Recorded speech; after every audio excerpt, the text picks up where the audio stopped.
नमस्कार। क्या कहें, कितना कहें, कितना तेज कहें, कितनी बार कहें कि सरकार, भारतीय जनता पार्टी की सरकार और सिस्टम तक, न्यायिक व्यवस्था तक, उसके कानों तक यह बात पहुंचे कि न्याय बलात्कार की पीड़िता को चाहिए होता है, बलात्कारी को नहीं है। जी, मैं उन्नाव रेप केस की बात कर रही हूं, जहां पर बलात्कारी को बेल मिल जाती है, उसकी सजा निलंबित कर दी जाती है और जो रेप पीड़िता है वो देश के कैपिटल में इंडिया गेट पर बैठकर 3 से 4 लोग बैठकर न्याय की गुहार लगा रहे होते हैं, तो पुलिस उन्हें उठाकर ले जाती है। यह न्यायिक चरित्र नहीं है हमारे देश का, यह हमारा कानून नहीं कहता, यह हमारा संविधान नहीं कहता है। जो बलात्कारी है वो इतना पावरफुल है, वो इतना पावरफुल है कि सरकार में, सिस्टम में बैठे हुए लोगों को वो 1 मिनट में खरीद लेता है। 2017 का केस है, एक माइनर गर्ल, उसके साथ रेप होता है, वो दर दर भटकती हैं लेकिन एफआईआर नहीं लिखा जाता है और अंत में थक कर वो लखनऊ में मुख्यमंत्री आवास के बाहर, योगी आदित्यनाथ के आवास के बाहर जब लड़की आत्मदाह करने जाती है, तब जाकर लोग होश में आते हैं, लोग बोलना शुरू करते हैं। फिर उसके बाद यह केस सीबीआई को जाता है, लड़की की बेटी को फर्जी मुकदमे में गिरफ्तार कर लिया जाता है और टॉर्चर, इतना पुलिस प्रशासन इतना टॉर्चर करती है जेल में कि लड़की के पिता की हत्या ही से कहेंगे, हत्या कर दी जाती है, कस्टडी में हत्या कर दी जाती है। इतना पावरफुल बीजेपी का एक विधायक कि लड़की जो पीड़िता है, जो बलात्कार की पीड़िता है, उसके पिता की हत्या कर दी जाती है पुलिस प्रशासन। फिर उसके बाद क्या होता है? 2019 में लड़की अपने वकील और 2 मौसी के साथ जब जा रही होती है तो ट्रक से उसके गाड़ी को टक्कर मार दिया जाता है, रौंद दिया जाता है, दोनों मौसी का डेथ हो जाता है, पूरा परिवार तबाह हो जाता है एक तरीके से।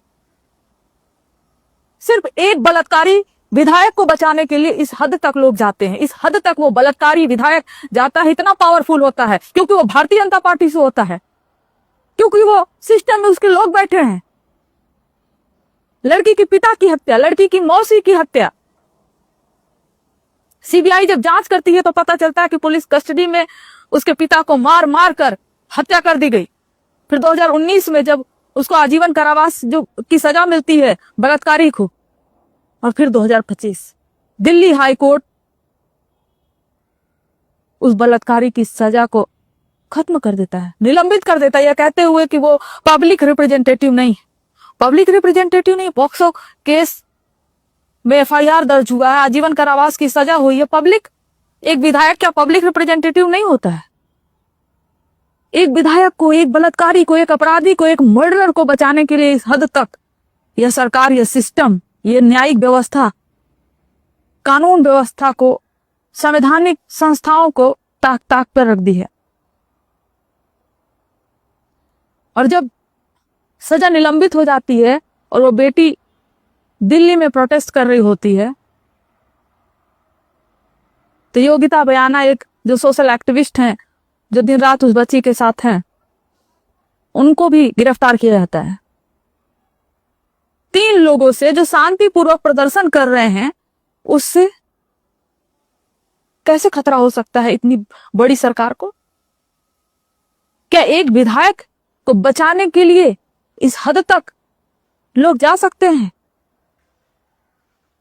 बेटी बचाओ, बेटी पढ़ाओ, तमाम ऐसे स्लोगन्स गढ़े गए हैं भारतीय जनता पार्टी की सरकार द्वारा, और ये स्लोगन आपको ट्रकों पर मिलेंगे, उसके पीछे लिखे होंगे, लेकिन जमीनी हकीकत कुछ अलग है। इतने पैसे फूंक दिए जाते हैं ऐसे स्लोगन को हर जगह चिपकाने के लिए, हर जगह बढ़ाने के लिए, लेकिन जो लोग स्लोगन लगाते हैं, उन्हीं के लोग जब अपराधी होते हैं, बलात्कारी होते हैं, उनको सजा नहीं मिलती है। इसमें एक आइसोलेटेड केस नहीं है, और इस केस में जब उत्तर प्रदेश के एक मंत्री ओम प्रकाश राजभर से पूछते हैं कुछ मीडिया वाले कि उन्नाव की जो रेप पीड़िता है वो दिल्ली में इंडिया गेट पर प्रदर्शन कर रही है, पुलिस उनको उठाकर लेकर गई, आप क्या कहना चाहते हैं? पता वो क्या कहते हैं? ही ही ही ही ही ही ही ही ही ही ही। वो तो उन्नाव से है ना, दिल्ली में क्या कर रही थी?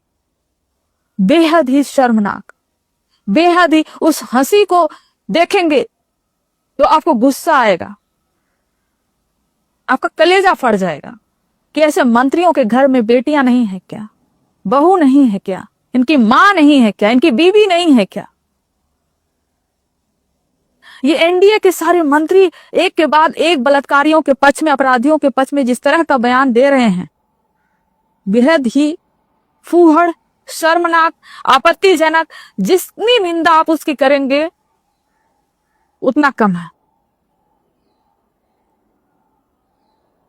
सोशल मीडिया पे आप जब इन बेटियों के बारे में लिखेंगे, जब बोलेंगे, उस पे भी लोग, ट्रोलर्स जो हैं, जो भारतीय जनता पार्टी के ट्रोलर्स हैं, एक मास्क, अपने आइडेंटिटी को छुपा के एक मास्क पहन के आते हैं ऐसे अंधभक्त, वो इन बेटियों को ही गाली देते हैं।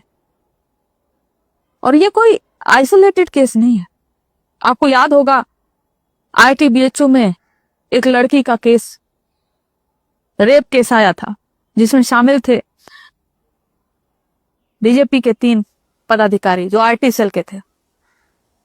वो खुलेआम, वो लोग मध्य प्रदेश चुनाव प्रचार करते रहे, घूमते रहे, पूरा प्रूफ था, पुलिस के पास पूरा प्रूफ था कि इस केस में कौन इन्वॉल्व है, लेकिन ये लोग आजाद घूमते रहे, जेल जाते हैं और जेल से ही कुछ दिनों में बाहर।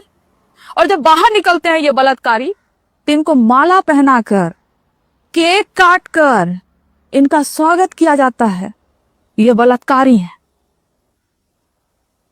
बलात्कारियों का स्वागत जो पार्टी, भारतीय जनता पार्टी करती है, आपको क्या लगता है कि चंद स्लोगन कर देने से बेटी बचाओ बेटी पढ़ाओ, जबकि बेटियों को इन्हीं से बचाना है और बेटियों के पढ़ाने में तो विश्वास ही नहीं रखते। एक और केस, अंकिता भंडारी, उत्तराखंड का केस, आप सब सुने होंगे। अभी जो नाम आ रहा है, आप सुनकर हैरान हो जाएंगे। दुष्यंत कुमार गौतम, यह बीजेपी का राष्ट्रीय महासचिव है। इसके साथ अंकिता भंडारी, उस बेटी को फोर्स किया जा रहा था, उस बेटी को कि जाओ, मैं बोल भी नहीं पा रही हूं कि किस बात के लिए फोर्स किया जा रहा था। उस बेटी ने जब मना किया, उसकी हत्या हो गई। और जिस रूम में, होटल के जिस रूम में हत्या हुई, पुलिस पहुंचती, कोई कार्रवाई होती, उसके पहले ही वहां पे बुलडोजर चल गया, सारे सबूत मिटा दिए गए। और उसके सबूत अभी पेश कर रही हैं बीजेपी के ही पूर्व विधायक सुरेश राठौर। सारा सबूत अवेलेबल है IIT-BHU में कौन बलात्कारी था। सुरेश राठौर दे रही हैं, बीजेपी की ही पूर्व विधायक हैं, कि उत्तराखंड का प्रभारी और बीजेपी का राष्ट्रीय महासचिव की वजह से उनके साथ उस बेटी को सोने के लिए फोर्स किया जा रहा था, नहीं गई तो हत्या कर दी गई। सारे सबूत अवेलेबल हैं। लेकिन क्या इस देश की मीडिया, गोदी मीडिया, जो आपको बांग्लादेश, पाकिस्तान, अफगानिस्तान, हर जगह की बात कराएगी, आपका खून खौलाएगी, लेकिन इस देश की बेटियों के लिए उनके मुंह से कोई आवाज नहीं निकलेगा। इस देश की बेटियों की रक्षा के लिए, उनके पढ़ाई के लिए, उनकी सुरक्षा के लिए इस सारे गोदी मीडिया वालों को साफ सूख जाता है। बांग्लादेश में क्या हो रहा है, अरे अपनी देश की बेटियां भी हिंदू हैं, उन पर कुछ बोल लीजिए, शर्म हया कुछ तो होगा। कुछ नहीं बचा इनके अंदर। बिल्किस बानो का केस जानते हैं, एक महिला को पूरी जिंदगी उनकी खप गई कोर्ट के पीछे दौड़ते दौड़ते, और जब न्याय मिलता है और बाद में उन अपराधियों को भी ऐसे ही जेल से बाहर कर दिया जाता है, उनका भी फूल माला के साथ स्वागत होता है। तो पूछिए, क्या ये जो नई इंडिया है, न्यू इंडिया है, जो भारतीय जनता पार्टी क्लेम करती है, जहां पर बलात्कारी जो भारतीय जनता पार्टी से जुड़े होते हैं, पदाधिकारी होते हैं, उनको सजा क्यों नहीं मिलती? सजा साइंटिस्ट को मिलती है। साइंटिस्ट जेल में भर दिए जाते हैं और बलात्कारी बेल पर होते हैं। और ये लोग संस्कार की पाठ पढ़ाते हैं, सभ्यता की पाठ पढ़ाते हैं, पता नहीं क्या क्या पढ़ाते हैं, लेकिन अपने देश की बेटियों पर भारतीय जनता पार्टी के से जुड़े हुए जो बलात्कारी हैं, उन पर खामोश रहते हैं और देश के प्रधानमंत्री जो एक छोटे विदेश में कुछ भी होता है छोटी सी छोटी घटना उस पर ट्वीट करते हैं, लेकिन अपने ही देश की बेटी दिल्ली में कैपिटल में बैठकर न्याय मांग रही है। प्रधानमंत्री नरेंद्र मोदी जी को लोग टैग कर रहे हैं, लेकिन प्रधानमंत्री नरेंद्र मोदी जी का कोई ट्वीट नहीं आ रहा है। शर्म आनी चाहिए, शर्म आनी चाहिए। इस पर सोचिएगा।